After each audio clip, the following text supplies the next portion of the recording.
Hey guys, so I'm here with another tutorial. Gonna do my best. I hope you enjoy. Let's go!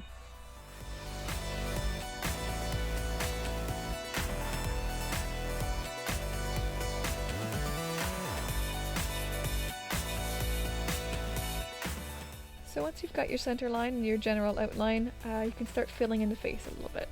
Here I started with the eyebrows and then I headed straight down to the nose just to give myself a little bit more structure with this. One thing that I really like to do when I'm doing these drawings is I kind of tend to shade while I'm getting the proportions of the face. While I'm kind of placing all the features, I'm shading as well, just giving myself a little bit of depth to it.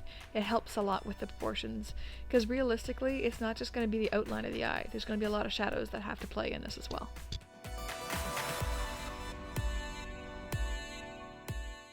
As you can see, I'm moving a lot of things around as I go. It's just as I notice slight imperfections in the proportions, or if something just doesn't sit right with me, I move it. A lot of this is going to have to do with trusting your instinct as how things look. Trust your gut.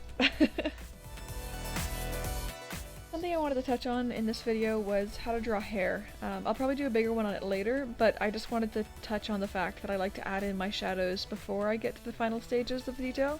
Once again, just kind of adding a general outline in some ways, but then adding little shadow spots, because when you blend it, it'll make it look kind of flowy. And don't forget to be putting shadow spots on your face as well, especially when it comes down to the neck, because that can be super helpful. Next step is blending. I like to use a stump. You can use your finger, you can use a balled up piece of paper, whatever it is you have on you, honestly. This is a super important step. It's actually one of my favorites, to be honest, because it kind of blends everything together and it just kind of looks cool. But it's super important because it's a very forgiving step. What I mean by that is sometimes I find when I'm blending, it allows me to see certain details that I wouldn't have noticed if I had just left it with the pencil marks. And honestly, if you're blending in certain shadows and they're a little bit misplaced, it's not the end of the world. If they're really obvious and in your face because they're solid marks, it will be noticeable. But if you have them blended, it's less so. Don't mind me as I'm trying to catch up to my drawing here with my voiceover.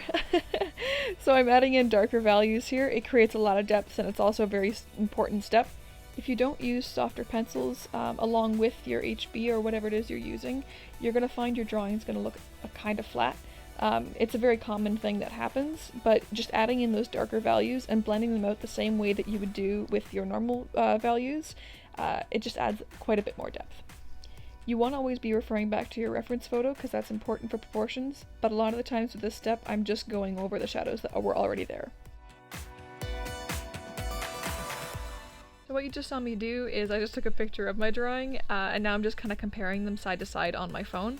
I don't know why, but this really helps me be able to notice details that I might have not seen otherwise, and it gives me an opportunity to be able to fix them. An important thing I just want to mention about this the step here is I'm just doing the mouth. Less is more. Don't put in all the details of the teeth because they're going to end up looking kind of creepy. You want to add in just as minimal details as you can. Just give yourself the general structure where the teeth are going to be. You can shade them a bit, but be careful not to add too many lines because it's very easy to put too many lines on the mouth. And now I'm just smudging out the hair. I'm literally just taking my stump to it and blending things together because it just makes everything look a bit smoother before I put the details in. And taking another picture because I need all the help I can get.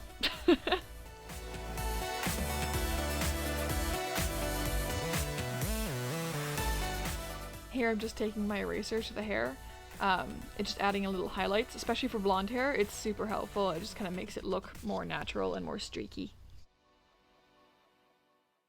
With the eyes, I always want to start with my darker values and start from the center of the eye with the pupil and then work my way out. Don't make the entire iris dark, make it a little bit lighter and then blend it, but don't forget to leave your shine spots in. If you don't leave the shine spot, you probably won't be able to erase to be able to put it in afterwards unless you're using a white Conte of some sort.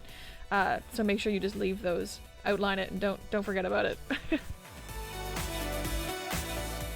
And finally adding in the final details. So hair, stringy hair, little marks on the face, any wrinkle, any smile lines, eyelashes, you can always do a little bit more with the mechanical pencil. But yeah, just final details.